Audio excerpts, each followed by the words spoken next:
Welcome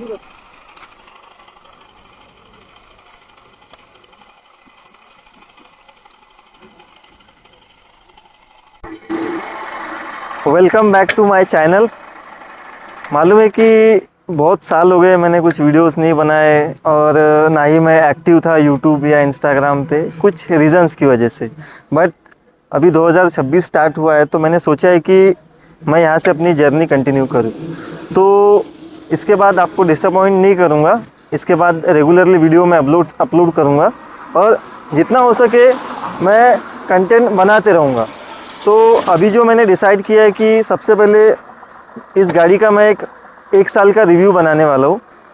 मैंने ये गाड़ी 2024 में ली थी अक्टूबर महीने में। अभी कहीं ना कहीं 1.5 साल हो रहा है और इस गाड़ी में मुझे क्या चीज़ें अच्छी लगी और किन चीज़ों ने मुझे डिसअपॉइंट किया वो मैं आपको डिटेली बताऊँगा। और ज़्यादा टाइम नहीं लूँगा, एकदम शॉर्ट में आपको समझा दूँगा कि मतलब क्या सही है और क्या नहीं है इसमें। तो स्टार्ट करते।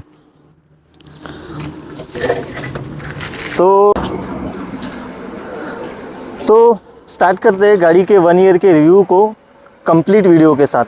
तो ये गाड़ी मैंने ली थी अक्टूबर 2024 में। अभी इसको 1.5 साल हो रहे हैं और इस 1.5 साल में जो सारी चीज़ें मुझे डिसअपॉइंट करी है और कुछ चीज़ों ने मुझे सेटिस्फाई करा है वो सारी चीज़ें मैं आपको इस वीडियो में बताऊंगा। तो स्टार्ट करते हैं बिना किसी टाइम लिए हुए। तो सबसे पहले आप गाड़ी का लुक देखो। ये जो गाड़ी का जो लुक है ना, मतलब नेकेड इसको बोल सकते हैं आप। मतलब कि जब ये गाड़ी हाईवेज पे चलती है तो इसके एरोडायनामिक्स जो डिज़ाइन किए गए एक्चुअली वो हाईवे पे काम करते हैं। कहीं ना कहीं हवा को चीरते हुए गाड़ी आगे बढ़ती है। तो मतलब लुक्स में तो कोई कॉम्प्रोमाइज़ नहीं किया बजाज ने। इसको मैं अपनी अगर रेटिंग देनी पड़ेगी तो 10 में से शायद मैं इसको 8 साढ़े 8 रेटिंग दूंगा, क्योंकि लुक्स, हाँ वाकई लुक्स बहुत अच्छे हैं इसके।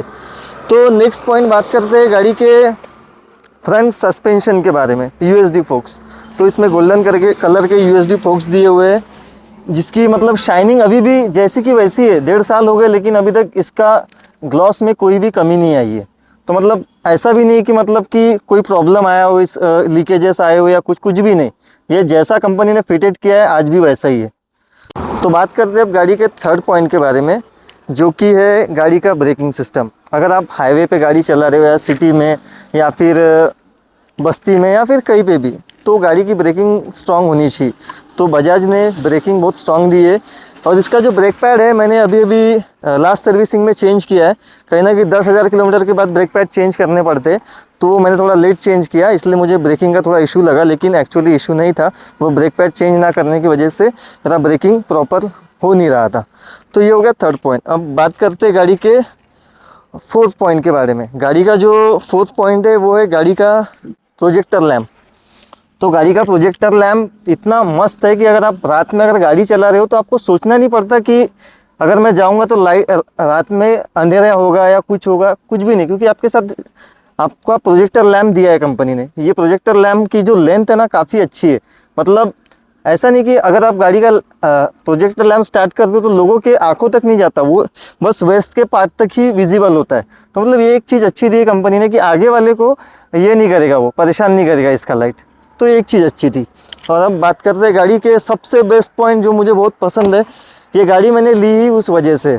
तो आ जाओ बताता हूँ।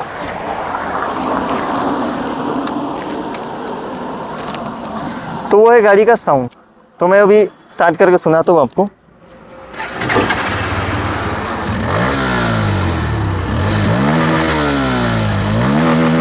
तो अभी आपने गाड़ी का साउंड सुना जो बहुत ही कमाल का था। ये चीज़ इस गाड़ी में इसको एक टॉप लेवल की गाड़ी बनाती है। और 160 सेगमेंट में अगर बोलना है तो मेरे हिसाब से बेस्ट गाड़ी है।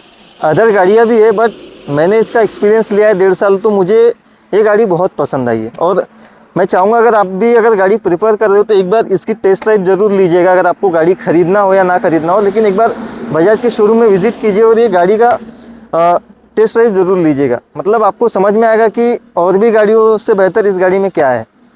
तो ये थे गाड़ी के एडवांटेजेस पॉइंट। और अभी हम बात करेंगे गाड़ी के डिसएडवांटेजेस, जो कि बहुत ही मतलब पेनफुल थे। पर चलो ठीक है, अब पसंद अगर आई है तो कुछ ना कुछ चीज़ें हमें एडजस्ट करनी पड़ती है। तो मैं अभी स्टेप बाय स्टेप वो पॉइंट्स आपको बताऊंगा।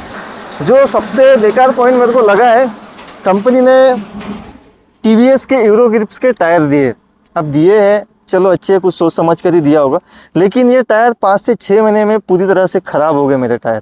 मैं आपको इसका एक शॉर्ट व्यू दिखाऊंगा जिसमें कि आपको फ्रंट और रियर टायर में जो डैमेजेस, स्क्रैचेस टाइप जो दिख रहे हैं, ब्रोकन दिख रहा है, वो सारी चीज़ें आपको दिख जाएगी, तो वो देखिएगा आप। तो गाड़ी का फ्रंट और रियर टायर जो भी आपने वीडियो देखा इसका, मतलब ऐसी इसकी कंडीशन होगी 1-1.5 साल के अंदर टायर इतना बेकार हो गया कि सोचा नहीं था कि कंपनी का उस टायर का क्वालिटी इतना बेकार होगा करके। मुझे लगा था कि यूरो ग्रिप का टायर दिया तो कहीं ना कहीं मतलब इसमें बेस्ट क्वालिटी होगी, बट वो क्वालिटी मुझे दिखी नहीं। तो मैं प्रीफर करूँगा इस टायर की जगह कंपनी कोई दूसरा अच्छा टायर दे, जैसे MRF का हो गया, सीएट का हो गया, क्योंकि एक्चुअली ये टायर के नाम हमने सुने भी है और कहीं ना कहीं कंपनियाँ यूज़ भी कर रही है सारी चीज़ों को। तो ये चीज़ मुझे एक डिसअपॉइंट की, ये पॉइंट नंबर 1।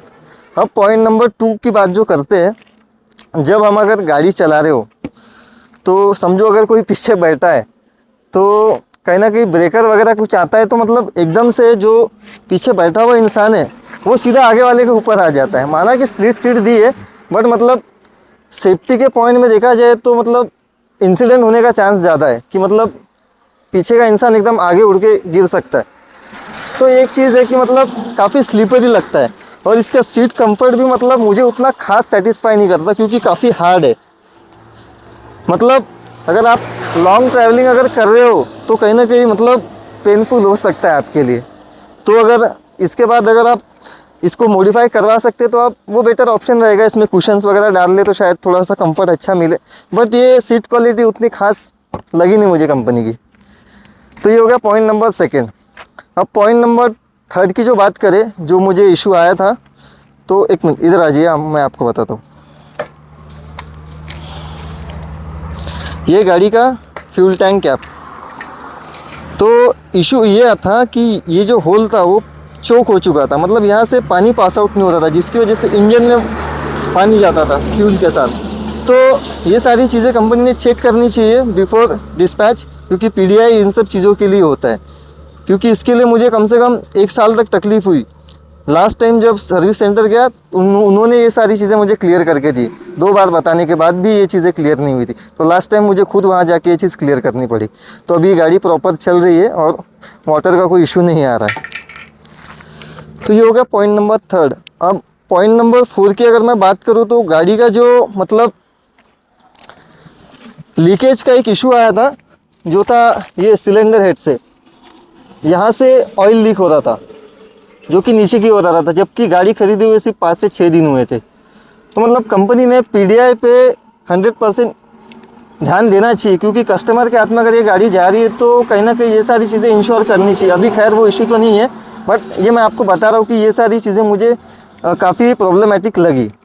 तो ये हो गए गाड़ी के सारे पॉइंट्स। तो एक लास्ट पॉइंट है गाड़ी का बचा हुआ। गाड़ी बहुत ही बेस्ट है इस सेगमेंट में। अगर आप गाड़ी चलाते हो तो आपको माइलेज भी अच्छा देगी, 40 से 45 का एवरेज कहीं नहीं गया। अगर आप सिटी में चला रहे हो तो थोड़ा कम देगी, बट हाईवे पे माइलेज अच्छा देती है। और इसका टैंक कैपेसिटी भी अच्छा है, जो 14 लीटर का है। अगर आप एक बार टंकी फुल कर लो तो आराम से 400-500-600 किलोमीटर घूम के आ सकते हो। तो मतलब कि अगर आप सिटी में ट्रैवल करना चाहते हो तो उसके लिए गाड़ी बेस्ट है। कहीं ना कहीं उस माइलेज में ये इस सेगमेंट की गाड़ी मिलना, ये भी बहुत बड़ी बात है। तो आई होप आप सभी को ये वीडियो अच्छा लगा हो। तो प्लीज़ इसके बाद मैं आगे कंटिन्यू करूँगा, बस आपका सपोर्ट बना रहे। Thank you.